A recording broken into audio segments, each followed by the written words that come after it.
Hi, this is Josh Marshall, and this is the Josh Marshall Podcast. We have a bunch of stuff we're going to discuss today. We have an annual fundraising drive here at TPM. I'm gonna touch on that, and we have also a special guest. Another member of the TPM family, but another person joining us besides Kate and I. So the big thing since the last episode is we've had, finally, we've had the first hearings of the January 6th investigative committee. And that has been kind of hanging out there for, I guess, about a year now. They went I don't remember exactly how long. They went a couple months, a few months, something like that. I don't know exactly when they passed the empowering legislation through the House to create this committee. But at first there was going to be a nonpartisan, outside commission, and then there was going to be they got kind of tripped up where what was it? There was going to be an outside commission, then there was going to be some sort of committee, but it was going to have more Democrats than Republicans, which is kind of how committees work when you're in the majority. And Republicans said no to everything, and finally Nancy Pelosi just said, "Okay, fine, we're just going to pass this as a normal thing. You don't want to, we're not going to beg you to you know, just do the right thing." So they did this, and then there was the thing about Kevin McCarthy putting the top insurrectionists on the committee, and in a very Pelosi, Pelosi is, I assume, well, I think it's pretty clear she's in her last term as speaker, because she sort of signaled that she's probably done being speaker, even if the Democrats retain their majority, or likely so. In any case, there was one of those kind of very Nancy Pelosi kind of moments, sort of in my mind, sort of her at her best, where I think they signaled in advance. And I think the bill was written that there's going to be representation from both parties, and the GOP leader will nominate his people, but the final choice, the final decision is up to Nancy Pelosi. So Kevin McCarthy, as I said, kind of put all the crazies on his list. A kind of a sort of a big fuck you, basically, and you know, I dare you. And she said, nope, nope, we're not doing that. And everybody's like, oh, no, just no. I'm not even sure. It was like instant too. Just no. We're not, none of those. I guess what was it? She allowed, we'll get into this in a moment, maybe. There were, I mean, I keep thinking of Jim Jordan, maybe Banks was another one. There was like 5 or 6, something like that.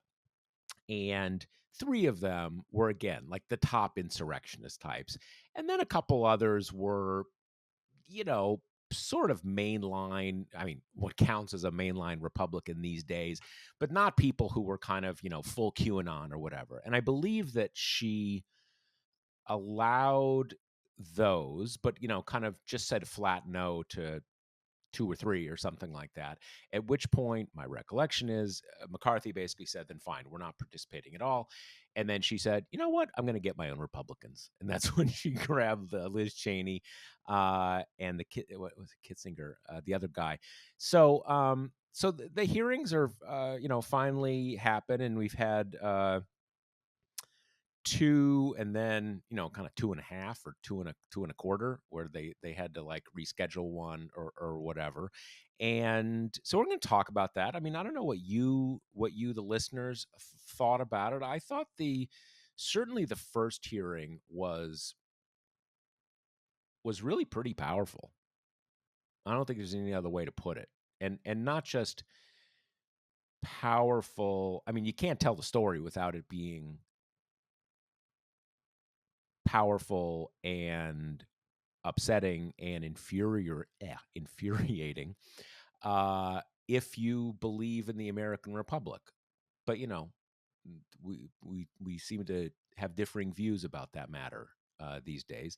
But even in our world today, it was I thought it was a very powerful presentation. Um, the second one was, I guess kind of equally so. It's obviously kind of technical matters aren't necessarily going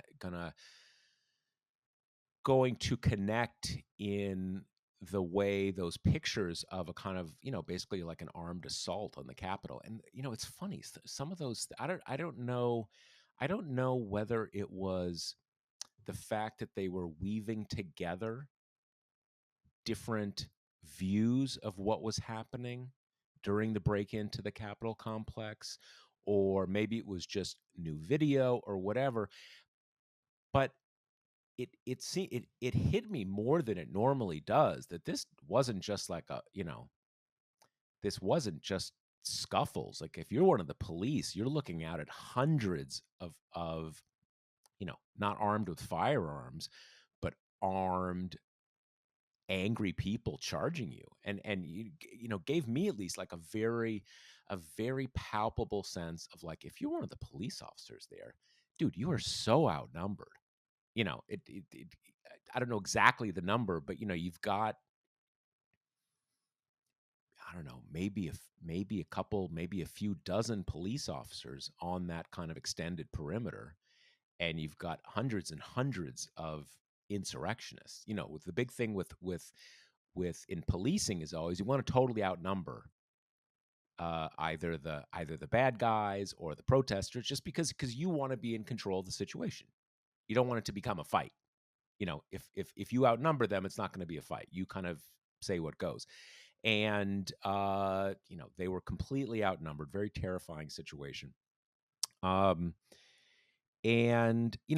I'll before we get to the conversation, I'll get to this one point. And our colleague Nicole did a post about this yesterday that kind of got me thinking about it. And I'd been talking to someone else a couple days earlier, and that is, I kind of get the sense that a significant slice of Republican elected officials are kind of hoping that the Democrats and Liz Cheney are going to take care of Trump for them. Now, over the last, like, 15 years, we have this recurrent conversation among a certain kind of Democrats. Oh, the fever's finally going to break. We're going to get back to the Howard Baker, Bob Dole good old days of Republicans. I'm not saying that at all. They don't want to get rid of Trumpism, but they're ready for Trump himself to move along. He's he's obviously an unstable figure, but I mean, he's a politically unstable figure. He's a dangerous force for them too. And so I think there are a significant number of Republicans who are hoping or open to, maybe this just kind of takes a bit of the polish off him for enough Republicans that he's not really going to be the force he's been, that it's not going to be credible for him to run again in 2024. And we've already seen some of this happening. Some of those races down in Georgia, where the people he sort of dedicated himself to destroying won their primaries. But I think there's a little more of it there, and I at least want to talk to my colleagues when we get to discussing this. But I at least, and I don't know if I'm not listening closely enough, but I'm not hearing a lot of pushback from other Republicans to these committee hearings. There's some, from the Boebert types and stuff, yeah. And there's some kind of pro forma stuff from, like, the Kevin McCarthy's, and oh, it's another witch hunt, and but I'm not hearing that much. Just not hearing that much. And I think, well, that's just my sense of that. And again, this is not like a positive thing or like congratulatory, because he didn't show up because his wife went into labor. But that Stepien guy, who used to be Chris Christie's guy back in the day, who was really the sort of the kind of the sort of the organizer of the Bridgegate thing, not the one who actually did it, but the guy in the highest level of authority in that little crew and everything. And then he ran Trump's campaign. And he in the recorded testimony, he's there basically saying, yeah, we were team normal, got Rudy and the crazies, and very matter, not like Bill Barr saying, oh, that was bullshit, and had he lost control of his mind, but very matter of fact, like, yeah, we lost. Yeah. And that was the time when we lost. And Trump said, no, we won. And I said, no, sir, no, we lost. Okay. So you see that and you're like, oh, he's on team normal. But he's also running the primary challenge to Liz Cheney. And he's political consultant. He's running on doing all sorts of races and stuff like that with the banner of Trumpism. There's what he said in that testimony, but he's still on Team Trump. And what is Trumpism now? In 2016, Trumpism was the border, the wall. That was Trumpism. That was the thing. And what is Trumpism now? It's the big lie. Have you heard Trump talking about the border recently? I mean, yeah, it's like the 10th down the list, but the big thing is the big lie. The fake elections, the blah, blah, blah, blah, blah. So, they don't want to get rid of Trumpism. They don't even want to kind of get rid of the big lie. They just want Trump to maybe move along, make room for Tom Cotton or whoever else it's going to be. So we're going to talk about that. Before we do, let me quickly do a little house business, but this is important house business. We are doing this annual drive right now for the Tpm Journalism Fund. And what is the Tpm Journalism Fund? Well, basically, it is the way that we raise additional funds to support our work above and beyond the subscription fees that make up the overwhelming percentage of our budget. It's really, really important. It funds all of our work. And this year, our goal is to raise $200,000.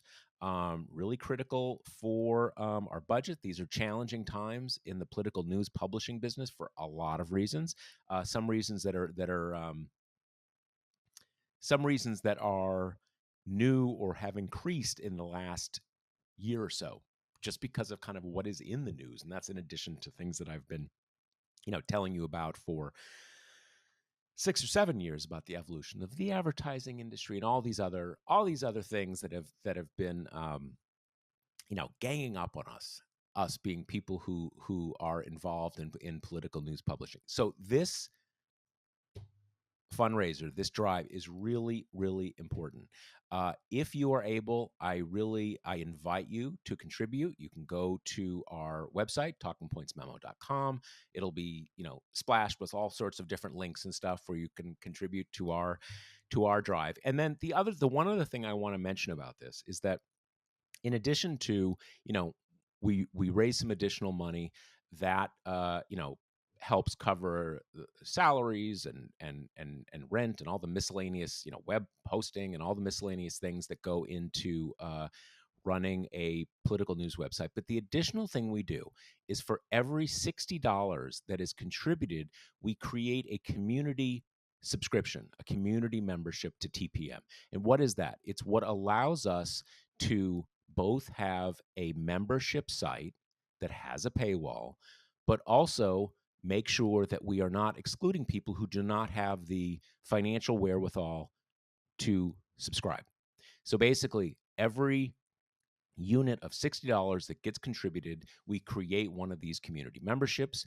Then we assign them to readers who either have some financial hardship, they're out of work, they're a senior citizen on a fixed income, etc. And then the other category is we give these community memberships to enrolled students. So you don't have to be full time. Not everybody can afford to be in school full time. You just have to be enrolled in a school, and we will assign one of these free memberships. And that is how we, again, have a membership, a metered paywall, That is how we fund the operation, but we're not excluding people at the same time. So you are also making that possible. So if you are able, I encourage you to make a contribution. We all appreciate it, and that is, I guess that's all I'll say about it after I said a lot about it. One final thing, let me remind you, it's peak iced coffee season, that wonderful time of year where you start planning your next iced coffee order while walking home with your current iced coffee. And it's all fun and vibes until your July credit card statement arrives. Luckily, there's no need to go cold turkey when saving money is as easy as switching to cold brew. With Grady's Cold Brew Bean Bag Kit, you can brew 36 servings of refreshing New Orleans style iced coffee for just $1 a cup. That's a major savings compared to buying at your local shop. Plus, you'll have a fridge stocked with coffee when your next craving hits, which I'm guessing is any minute now. Ready to give it a swirl? Save 25% off at Grady'sColdBrew.com with promo code TPM. That's Grady'sColdBrew.com with promo code TPM. Okay, co-host Kate Rigo, would you like to introduce our special guest and let us know what we're talking about?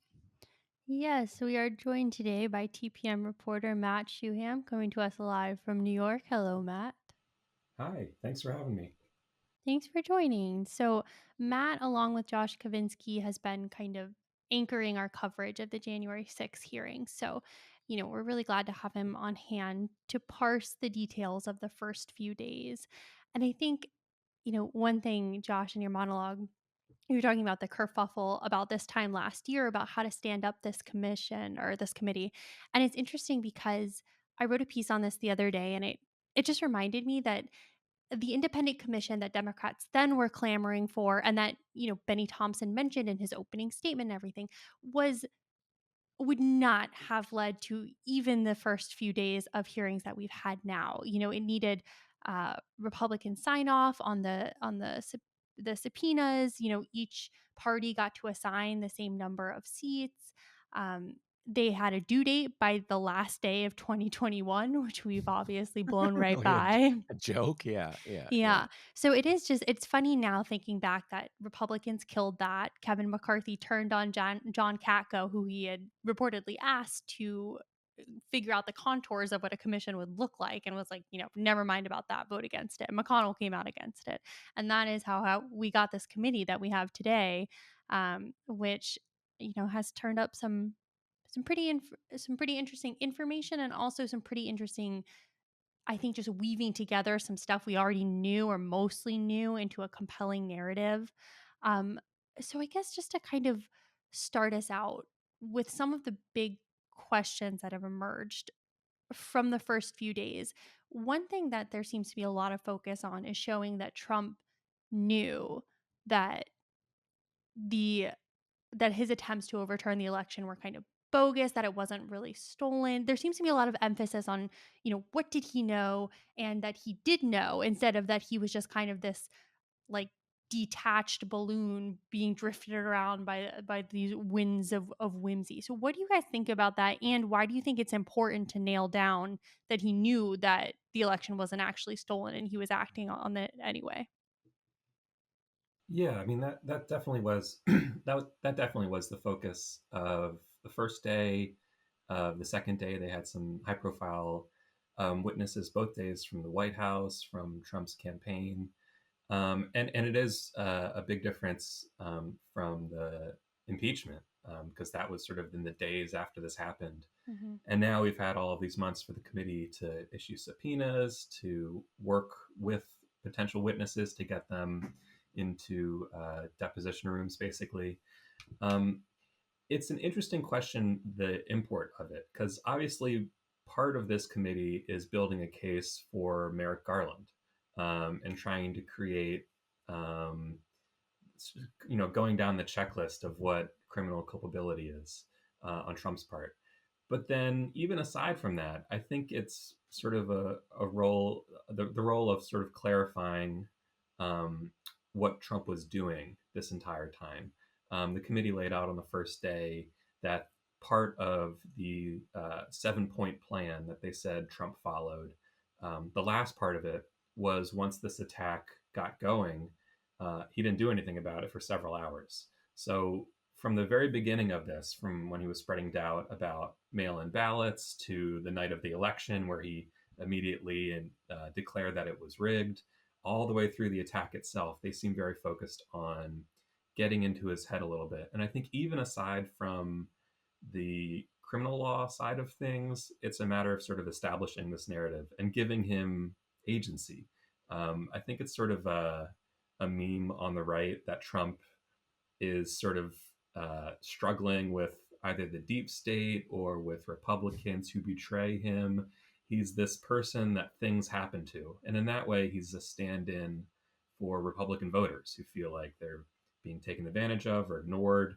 And so I think the role of the committee is to sort of illustrate he is the source of all of this. And even today, I mean, Josh, like you said, the fact that the big lie is Trumpism is because that's all he cares about. That's what he's focusing on and is driving the rest of the party. So at least to me, at least from these first 2 days, that seems to be their goal. Yeah, I think that is right as what they are trying to do. It always it both makes sense and it also makes me rather uneasy because it means buying it means buying into this um, self-exonerating nonsense mythology about Trump. You know, the Hmm. sort of Trump's the Trump presentation has like 2 or 3 rungs to it. If you are a hardcore Trumper, you think the election was stolen from him and he's fighting back. And I think you're exactly right, Matt, that as the perpetual victim, he is the stand-in for the Republican voter. If you don't believe that, you go one rung down. And on that rung, you're like, he hadn't been president before. He didn't know how to be president. He didn't know you couldn't do that. He's not used to following the law. He's never followed the law. So how would you expect he would know this? And what they are trying to attack here is this idea, well, he shouldn't have done all this stuff, but he really thought he won. And if you really thought the election had been stolen from you, you'd probably pull out all the stops. Mm-hmm. And that's what he thought. Mm-hmm. He'd never run for re-election before. That's, just good faith misunderstanding. And that's so absurd. Just as a factual matter, that is so absurd that it always kind of pains me to see people kind of buying into that being a question.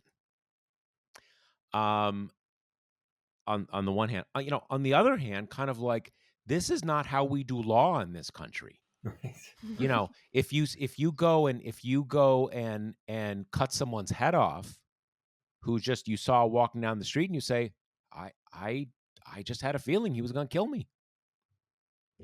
And you take that into a courtroom, they don't say, oh, okay, I guess it's too bad for that guy. You had that misunderstanding. It's not how it works. Mm-hmm. Your claims have to be reasonable. They can't be totally nonsensical. They are not a just a get out of jail free card. So it troubles me in that way. I think it shows a basic misunderstanding of who Trump is, how he operates. Not even that he lies, just that he doesn't have this kind of linear understanding of true and not true that most people think in terms of. Some people lie. We all fib sometimes. But broadly speaking, our model is things that we say, things that we think are true, we say. And things that we think Mm-hmm. are not true, we don't say. And some of us can't always keep to that model, but that's the model. That's not Trump's model. There's what Trump wants, and then just you backfill to say what gets you to what you want.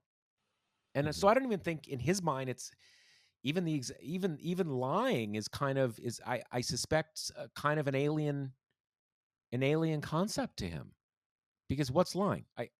I said what I said that because I want that thing. Right, right. It's like saying, like, is Marlon Brando a liar because he said he was Vito Corleone? No, he's an actor. What are you talking about? It's not lying. So, having said all that, I do think, I mean, you can't get into this thing where we are trying to get into Trump's head when obviously you can't get into Trump's head, where he's the ultimate fact witness as to what actually went in, what his thought process was. But I think it's good. It is helpful in some respects to have saying, like, no, this wasn't kind of like the deep state people. This wasn't, you and your band of brothers fighting the good fight. Your top people all said, dude, this is bullshit. Like, they knew, they all knew. They all knew. They all said it to you. They said it in advance. And when they explained it to you, you said, okay, whatever. Let's move on to a new idea. Like, you didn't care. You clearly didn't care. And, for a certain kind of person, I guess that that counts for something. So that's good. And I do think there's, one of the things about Trump and Trumpism is that as nonsensical as all of this stuff is, you get lulled by his act. You hear him saying it so many times, and he's such a compulsive liar that it you start to kind of lose track of the fact, oh yeah, he was just here saying, like, oh, bummer I lost, but fuck that. I want to Right. stay president, so let's come up with some weird shit about Italy, change the voting machines. One thing, totally take your point on, he has no concept of right or wrong, true or false. It's whether it benefits me or whether it doesn't benefit me. And so I agree, it's sort of pointless to try to go down that wormhole. But one thing he does have a very good sense of is cause and effect. He knows when he's at a rally and he says something, he can see how the crowd responds, right? And that's how he's crafted his entire political career. And something that they didn't get into is there were rallies in DC for the stolen election cause in November 2020 and December 2020. And the Proud Boys and the Oath Keepers and America First racists all came out, and things got violent. And Trump gave them the motorcade drive-by, and then the second time, I think he went by in Marine One or whatever, and he praised these people. And so he created an incentive structure uh, where he knew, and obviously he did know this before, that if he beckoned everybody to DC and said march down Congress and put some pressure on them to steal the election, that they would do that. So even apart from the pointless question of did he really think that he won the election, he clearly knew that if he told his people the election was stolen, that they would respond in kind. So I think that's really important for the committee to establish. They didn't get into those rallies in November and December, which I thought were quite important because it showed the actual logistics of getting people to DC. Um, but I think we're going to hopefully see a lot more of that as we get into the mechanics of how this January 6th rally came together, and especially the question of Trump wanting to march with people to Congress, because everything that we've reported on and that we've seen from the first impeachment and from all the leaks and the testimony from this committee is that he was very focused on applying as much pressure as he could to everybody in the process that stood in his way. And so whether or not he really knew that he lost, he was very clear-eyed about getting this done. And so the committee, I think, is most useful for that. They did focus on that one tweet. The it'll get wild, it'll be wild, or whatever it was, when he was basically announcing the January 6th protest event, whatever you want to call it.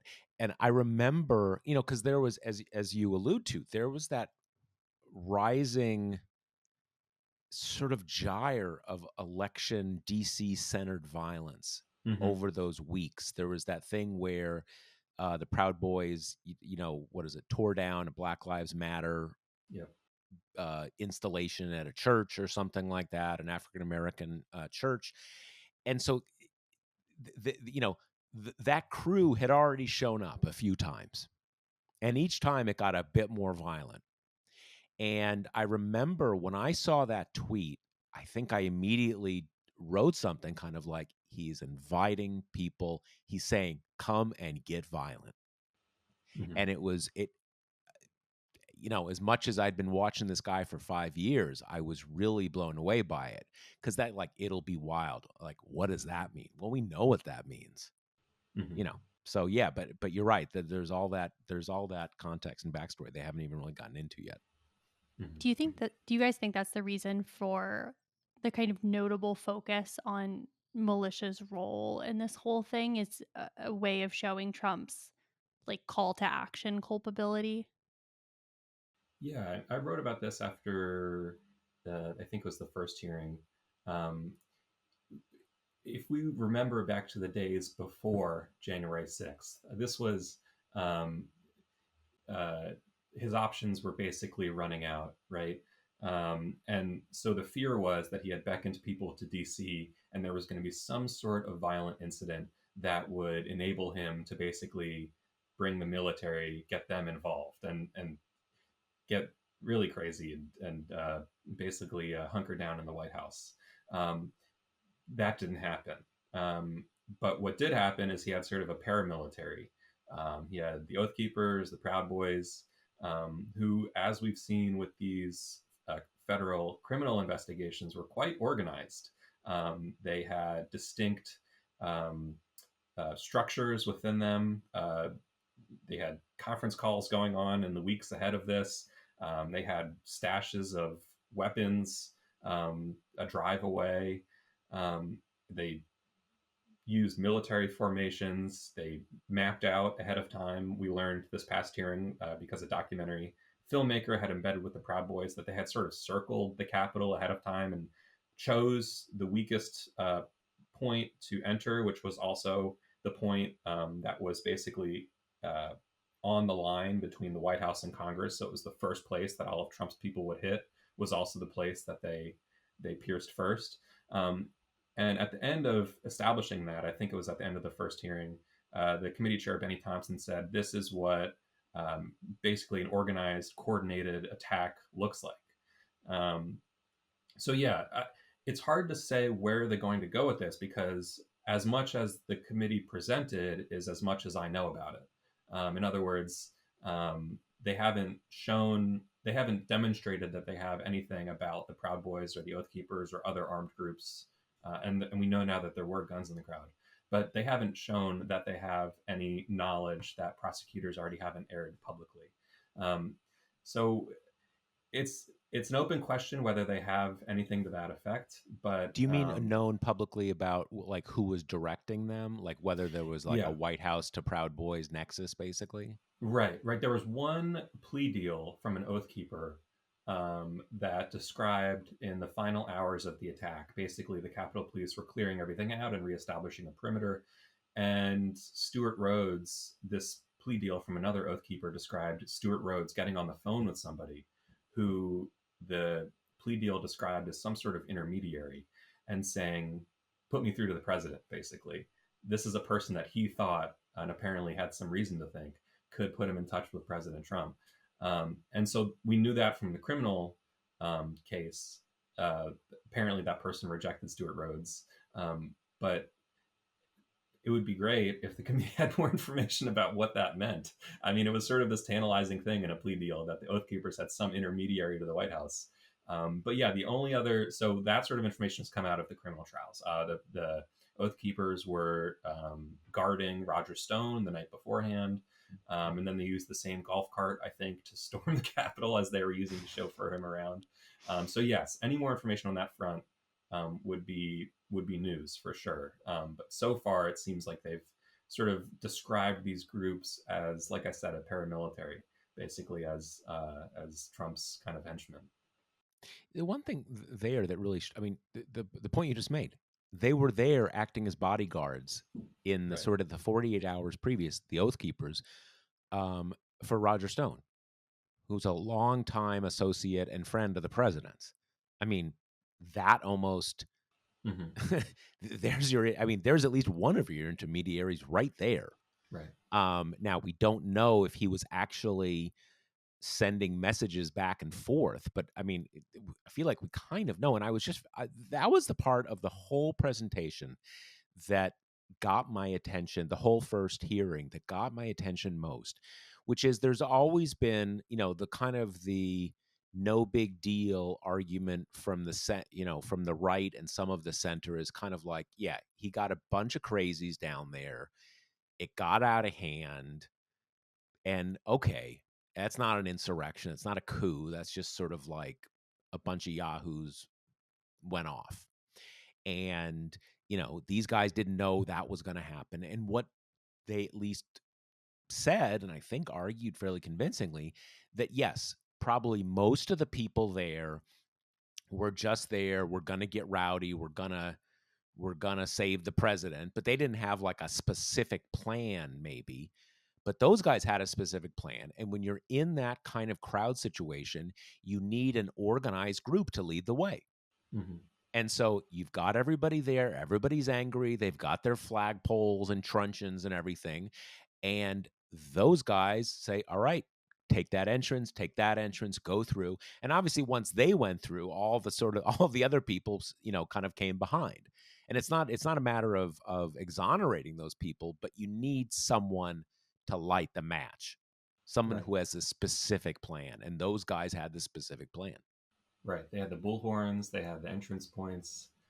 Without them, it's hard to say what would have happened. It seems like the police would have been overrun, but there was a lot. The maneuvering that it looks very chaotic on camera, but when you dig into it a little bit, you can see that it was very thought out by certain groups of people. It is interesting that this ties into what I think like the driving thrust of the first two hearings have been, which is that this wasn't a spontaneous kind of outbreak of violence, that it was coordinated on all these different fronts. You had Trump sowing the seeds with his election fraud stuff, and then, even more concretely in his this potential call to action, with that tweet, and maybe to be released more interactions with the militia. And then you have this other piece, which we can talk about, that kind of came out today, which is evidence or suspicion maybe of Representative Barry Loudermilk giving his constituents a tour where the people are taking photos of like stairways and hallways and just stuff that strikes you as One does when you're odd. visiting the Capitol. Right. Like Right. I got to get a picture of that stairway. Not the It's lovely. rotunda, but this back stairway. What do you guys make Right. of that piece? Well, I have a few notes because I looked around a little bit after that news came out. Um, so yes, for people that have not seen this, Barry Loudermilk was accused of giving a tour to people who were subsequently involved in the Capitol attack. The committee sent a letter to him today, a follow-up letter, basically spelling out the evidence that they had. And it was quite striking. It was a guy who, on January 6th, had a flagpole that was sharpened into a spear and was calling out Chuck Schumer, Nancy Pelosi, Jerry Nadler, AOC, said he would drag them out by their hair. What they didn't make clear in the letter is what he actually did after that. So I don't know if this guy entered the Capitol, if he was violent at all, but once they posted that letter and they posted a video also of this guy's tour, congressional staffers started weighing in. One of them said they were unescorted by any member or staff at the time. This was somebody that had seen this tour when it happened. Another staffer said, I'm immediately convinced that this is reconnaissance. He's taking pictures of the entry points around the security checkpoint to the Cannon Tunnel, which connects the House office buildings to the U.S. Capitol. Congressman Brendan Boyle said, this is the stairwell, as in one of the stairwells that these tourists, quote unquote, took a picture of. This is a stairwell I take to my office. In my 8 years here, I've never seen a tourist taking a picture of it. And apparently, so Loudermilk let these guys in. They were apparently unattended to, and they just kind of, did some recon. I guess the question there, I mean, playing devil's advocate, which gets difficult here given the facts, you could sort of say like, hey, here's constituents, are you necessarily going to say, hey, why are you taking a picture of that stairwell? Are you up to something Mhm. bad? That doesn't mean he knew they were doing it, but like this wasn't like one day in 1997, right? This Mhm. was things were already pretty weird at that point. It was close to the So close to the public that day. The Capitol was. yeah, I mean, well, it's pretty well at a minimum, you would, if you were acting in any kind of good faith and you're that congressman, right after the insurrection happens, I think you call up the cops and say, hey, I was giving a tour a couple days ago. Right. I didn't think anything of it, but these people were taking pictures, blah, blah, blah, blah. Needless to say, he didn't do that. Not needless to say. Mhm. Um, and one other thing I want to mention here, and this goes to, I hope when they talk about 7-point plans and all that stuff, I hope they don't get too precise, because I think it is exactly one of these points. It's not like Trump had one plan. He Mhm. clearly had like 9 different plans. As frankly, you have to if you run anything, because not every plan's going to work. So I mean, I when I was educating our publisher, Joe Ragazzo, in the TPM Sciences over many years before he became publisher, one of the things I always told him is you always need 6 different plans, because the first couple aren't going to work. And when your plan doesn't work, you can't have no plan. You need multiple plans. And in this case, clearly, Trump, there's the idea that they storm and they kind of disrupt enough that someone says, okay, we got to postpone, right? We got to postpone for a week because things got too weird. That's one plan. Another plan is there's some kind of hostage thing, and that's a plan. And another case where, it gets a delay, and there's that Bart Gellman piece, was it in the Atlantic or the New Yorker? I can't Mhm. remember, basically making the argument that the whole thing was they needed a little more time. They needed a couple more weeks to work these state legislatures. So the point wasn't necessarily that the government was going to be overthrown that day. They needed to create a blow up where there's a delay. They get a little more time. But then clearly, yet another plan was maybe some Antifa people or some fake Antifa people get in a dust up with the Trumpers outside the Capitol, and then Trump invokes the Insurrection Act and brings the military in and like declares martial law. So he's clearly got a bunch of different plans for how this is gonna play out. So I think that I think they need to capture the reality of the situation. They need to uh, have that be clear. The one other thing I would say is, and I think people forget about this, there's been a lot of very understandable discussion of like, where was the National Guard? Where were the people who were supposed to stop this? And everybody was thinking this at the time, but in those couple weeks, the big fear was he's going to try to declare martial law.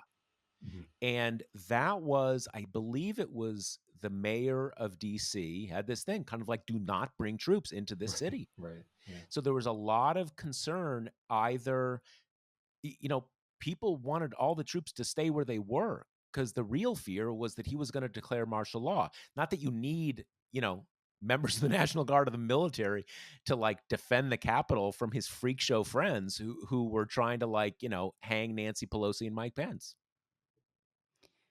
Yeah, Yeah. this proves absolutely nothing. But one thing about the louder milk thing that is funny to me is that these people, if they were doing reconnaissance, are just like holding their phones out, like taking these really obvious pictures. I mean, it is of a piece with how so much of this is like malice combined with just absurdity and incompetence. And it's this whole mess of that, which I think is perhaps exemplified by the debate of whether Giuliani was drunk or not when Right. he was helping, devise the next steps of how to overthrow the election. Well, isn't there that one of the big things of how this played out, and certainly there was that Eugene Goodman Mm. episode where he kind Mhm. of lures the crowd to go away from the Senate chamber. but I'm not remembering all the particulars now. But I think there are a number of points where they didn't know the way to go. They Yeah. didn't know which way to go, so they clearly did not have a really good understanding of the Capitol complex. The way if you would really kind of case the place, it's one of those things where it's not like this isn't like Theseus and the Minotaur or something. It's not that complicated, right? You figure you get in and you figure it out. But the casing didn't go as if they were doing that, they didn't do a great job, because in some cases they didn't know where they were going. Right. Fair. Yeah. And then there's scores of people that just get in there and smoke joints and stuff. I mean, it was Yeah. pretty crazy time. That was the thing, because I mean, it's a self-exonerating thing, but clearly there were a significant slice of the people there who, as soon as everything gets breached, they go ahead in with anybody, with everybody else, but they didn't know exactly what to do. Right. And they probably weren't eager to break a lot of law. That's why I think in some ways the Proud Boys and the Oath Keepers is so key, because even people who are ready to break big laws, it's always a little hard to do when it comes down to it, because you get scared. You think you're going to get in trouble, right? So it's another part of the equation, I think. Yeah, one thing I want to talk about before we move on to the sheriff story is the role that witnesses are playing in these hearings. And this is something Matt mentioned when we were briefly chatting off air, that, it's a distinct difference from the impeachment hearings where we didn't have like video clips of Bill Barr and all the rest saying, oh no, I told him it was bullshit, and we do have that here. And it's interesting because I think these witnesses are playing all these different roles, right? Because they're helping show what we discussed, that Trump knew or was told that it was bullshit. It wasn't just, oh, he had no idea, he had no way of knowing. Like, all his top guys were telling him. You also have, it feels a bit like the cleaning of the laundry for these people to do the whole, well, I was on team normal. I wasn't, getting sloshed with Rudy. I was telling him this was crazy. And then, the unsaid follow-up to that is, and then I chose to say nothing about it for the subsequent year and a half, So what do you guys make of the effect of seeing these testimonials, right from the horse's mouth, and what you think what is it allowing the witnesses to do? Yeah. So I'm obsessed with Bill Barr's role in this, and I was talking with Josh Kavinsky. We have like a Twitter space reaction to the hearings that we've been doing about Bill Barr had a unique role in lying about the election before the election happened. As far as like government officials that were really key in spreading Trump's message that there was going to be fraud and that this election result couldn't be trusted, it's hard to find someone more influential than him. He said that mail-in votes weren't actually secret or anonymous, which was insane. He said that foreign countries would be able to counterfeit mail-in ballots, and then later said he didn't have any evidence for that. He was basically just kind of riffing. He had this thing where he allowed prosecutors to get unusually involved in election cases in the days ahead of the election. And then one of those turned out to be a complete mess where it ended up wrecking some faith of, I think it was military overseas voters, that like a couple of them had been opened the wrong way, and it turned into this national thing for a couple days. So Barr's reputation, I mean, he was up there with Trump for me, because I remember covering it at the time. And then this committee comes along, and I think we're seeing basically the Venn diagram of people who weren't willing or able to get out of a subpoena, and who want to sort of maintain some sort of career in Republican politics, but who aren't willing to sort of go all the way for some reason or another. So Bill Barr is one of those. He says that he was willing to tell Trump the truth, but he wasn't willing to really say so publicly, except for one interview with the Associated Press. Stepien was the other one, who's working for Harriet Hageman, who's challenging Liz Cheney. Josh, like you said, who is only a candidate because she thinks the election was stolen. I mean, that's literally the only point that she's running on, and the Liz Cheney doesn't.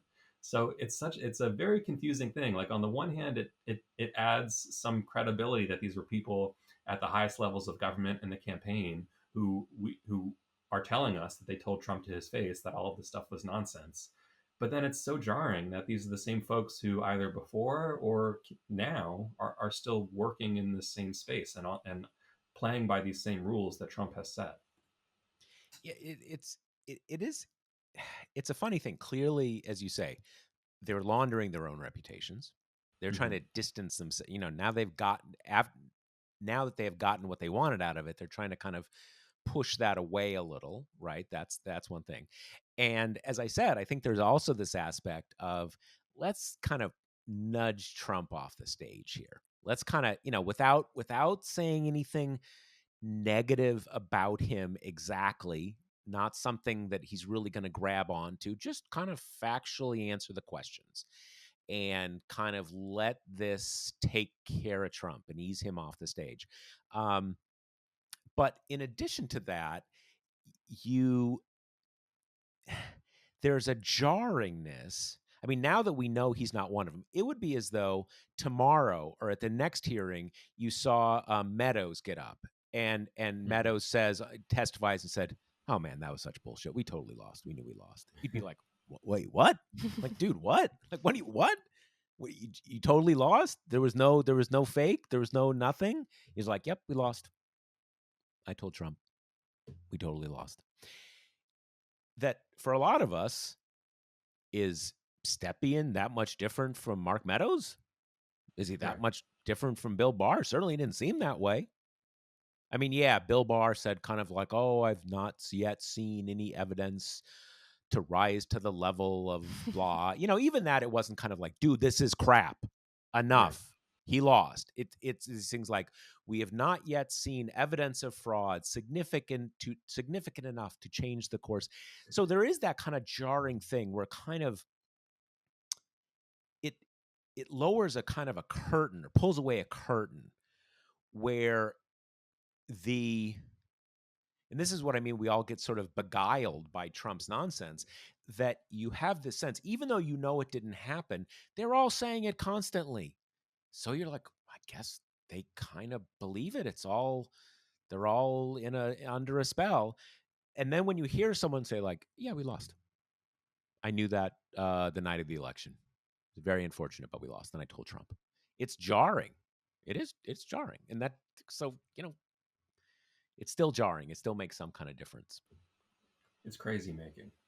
And the witnesses, it does help me sort of understand that it is all political. It's not some, like you said, some sincere belief that this was stolen and there's been some fraud committed on the public.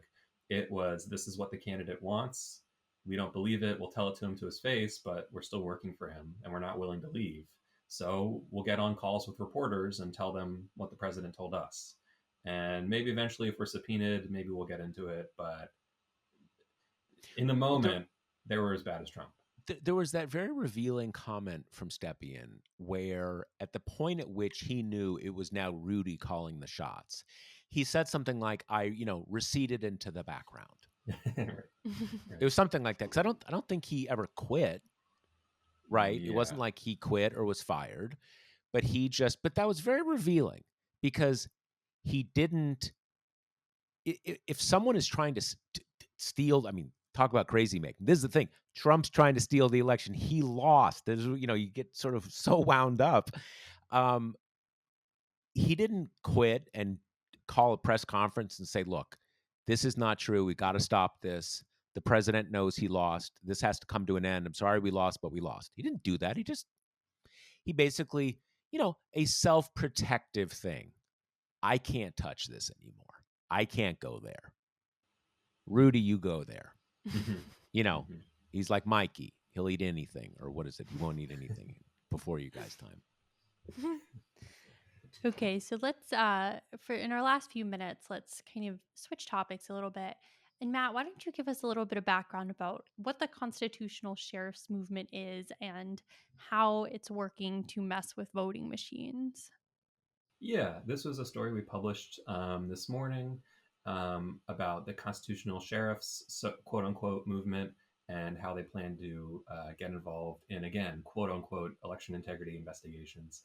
For some background, the constitutional sheriff movement is sort of a cousin of the militia movement. It started a couple decades ago and has a longer history than that, even if you want to get into the ideological roots of it. But it has two basic premises. One is that a sheriff in his or her county is the supreme source of law enforcement authority, above the FBI, above DHS, above the president. And the second is that not only are they law enforcement officers, but they're also sort of constitutional interpreters, and that if something is unconstitutional according to a constitutional sheriff in their own county, they can just ignore it. We saw this during the Obama administration when there was talk about gun laws, gun reform efforts. There was a wave of so-called constitutional sheriffs that just said, we're not willing to enforce this in our county, and we won't if it becomes law. And then over the past 2 years, we saw this with pandemic restrictions. Sheriffs saying, yeah, there's a state mask mandate, but I'm not going to arrest anybody for it. And so it was them saying, like I said, ultimate constitutional authority, ultimate law enforcement authority. And so, as it applies to elections, I called the leader of this movement last week, Richard Mack, and talked about one case in particular in Barry County, Michigan. And this is a member of this organization, Constitutional Sheriffs and Peace Officers of America, named Dar Leaf, who's the sheriff there.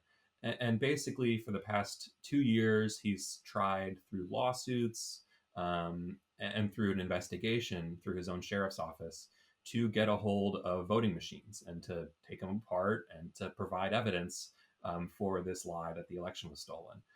He had a lawsuit that failed in December 2020 to impound voting machines. And then we reported last year that he had dispatched a deputy and a private investigator to go from township to township in Barry County and to grill clerks. Townships are small towns, so clerks are kind of it's not a huge position. It's a pretty American elections are very granular when you get down to it. So these are folks that are, um, local public servants. So you show up with a sheriff's deputy and a private investigator, and you demand access to the voting machines, basically. And in one case, a clerk allowed them to have access to a voting machine. They took it to Detroit. This deputy and private investigator, this is reportedly took it to Detroit, disassembled it, and then returned it. And then the state got a hold of this information, and they were like, what? What happened to this voting machine? So now there's a statewide investigation in Michigan of basically trying to track down where unauthorized people have had access to these voting machines. The state investigators went to this one town in Barry County where this happened and subpoenaed the deputy, got a hold of the voting machine. The investigation is ongoing. Last week, the sheriff, Dar Leaf, sued the state police, sued the Secretary of State, basically asserting this constitutional sheriff ideology. That voting machine is my evidence. That deputy should never have been subpoenaed. The state is basically usurping my constitutional authority. And the Constitutional Sheriffs and Peace Officers of America organization wants to emulate this. And so in my call with Richard Mack, the leader of this organization, he said he would have supported an effort to seize voting machines across the country in 2020. And he's sort of shouted out a couple other sheriffs around the country that are pursuing these sorts of investigations. And so I wanted to sort of plant the flag and report on this now because it's difficult to say who's really a member of this organization. This one guy, Dar Leaf in Michigan, is a member, but this group is influential beyond its membership. So if you have a conservative sheriff in your county and, he thinks or she thinks that something happens in 2022 or 24, it gets a little bit hairy. I mean, who has the jurisdiction? Who has whose property are these voting machines? Who gets to decide what happens to them? Well, I can tell you what the real answer to that is, right? And it's not the sheriff. Right. I mean, it's this whole thing. This has been kicking around for a long time, and we've reported on these stories with these constitutional sheriff guys for a while, and it it's the whole thing is so absurd. They're kind of piecing together a couple misunderstood quotes and some stuff from the Middle Ages and shit. And the voting machines are definitely not under your jurisdiction. Definitely not. And some of this is that in a lot of parts of the country, sheriffs are just these kind of other police departments that seem to have a lot of time on their hands. Mm-hmm. And they're often elected, right? And that's that. So you have often, this guy is from some very rural county in Michigan, not in the, Upper Peninsula or whatever. I don't think it's that far from Detroit, but it's very rural. And but often what you have are these cases like Arpaio in Maricopa County, David Clark in Milwaukee County. So, you've got a big, fairly normal city that has a police department, real police. Right. And then the county's got the sheriff, and that includes the city, but there's other parts of the county where they're the authority. And sometimes they have different, so kind of these overlapping jurisdictions. But the thing with the sheriffs is, again, a lot of them seem to have too much time on their hands, not enough real police work to do. And they do like evictions and shit like that. But what happens as much as we know that police departments and chiefs of police can be unaccountable and all the different things, it's at least in a structure of accountability. Usually they report to the mayor. They have to report to the city council. The chief of police is usually not elected, right? And just kind of like, oh, you're the mayor. Tough shit, dude. I'm the police chief. I have the guns, right? Mm-hmm. And so there's something kind of structural about sheriffs. I'm sure that, as Trump once said, I'm sure there are many good people in the sheriff community. But I was thinking just a few days ago how over the years and years and years that David Kurtz and I have been covering these stories with these kind of just like loons who pop up, it's always sheriffs. It's always sheriffs. It's just a pattern. And it was Richard Mack was involved in the Bundy Ranch standoff. So when stuff like that happens, when I say it's a cousin of the militia movement, it's like you said, it's a source of authority and importantly of perceived authority. So let's remember what happened in Antrim County, Michigan. There was some human error that was corrected in a day or whatever, but it blew up into this national Trump, this Trump talking point that he used to fuel doubt about the election. And where did that come from? Patrick Byrne, the ex-Overstock CEO, flew in some Republican operatives on a private jet. They show up at the Antrim town hall and they say, we'd like to see your voting machine. And the town hall person says, well, all right, go for it.